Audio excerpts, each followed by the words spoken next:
And it can even be an attachment for things to remain the same. So the more things slip away, the more we're in distress. Um, and it just comes back to that surrender of to the change, to like the endings. And with this, there can be two responses. There can be one where we can be in a pit of snakes. So wherever you step, there could be a snake snapping up at you.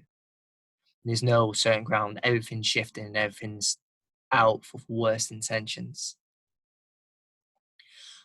And but there can be another response to change and uncertainty, and that's um, the crazed reverie of a dancer. And with this it's interesting because in the Indian system we see both. So we see Kali as for everything that we see as in the West is like snakes, um, and she's doing it to all the fear and the panic. She's throwing it out until we can surrender to it because we have no power there. It's like if we were to be lost in a tropical jungle and we're worried about risk, we would just suffocate under this impossible illusion that we can control our environment. Like it can be totally safe. It's like there are dangers in the jungle and we can't determine what they are, what the extent is and when it's gonna pounce.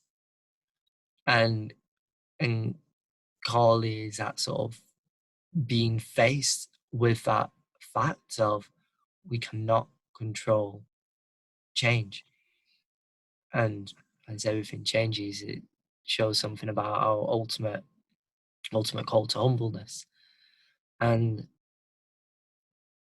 there are a few times where we get an opportunity to get present to our humble existence. And at times of great upheaval, um, and by that I don't mean bad, I just mean uncertainty, like we don't know where, there's no solid ground to rely on. That's where we find our humbleness. It's like it's like the experience of walking into the sea. So you can feel really strong, you can feel like you control reality. And as you walk into the sea, tiny little wave can just take you out. We can lose our footing under the riptide or over just a little suction and we fall over. And if we're to a degree that we're attached to our sense of control, is the degree that we'll be horrified and embarrassed. And that brings on the other side, which is the dancer that is in ecstasy of a reverie. So in that response, the dancer would laugh. And those are the two responses. We can either remain in panic and be suffocate on our fear of uncertainty, of a lack of acceptance, of our loss of our perception of control, or we can be in joy, which is can be something that looks like awe. And that's quite interesting because awe can be great terror, but it can also be great amazement. And it's a great amazement around a mystery. And that's also what uncertainty is. It's a mystery. It's the unknown.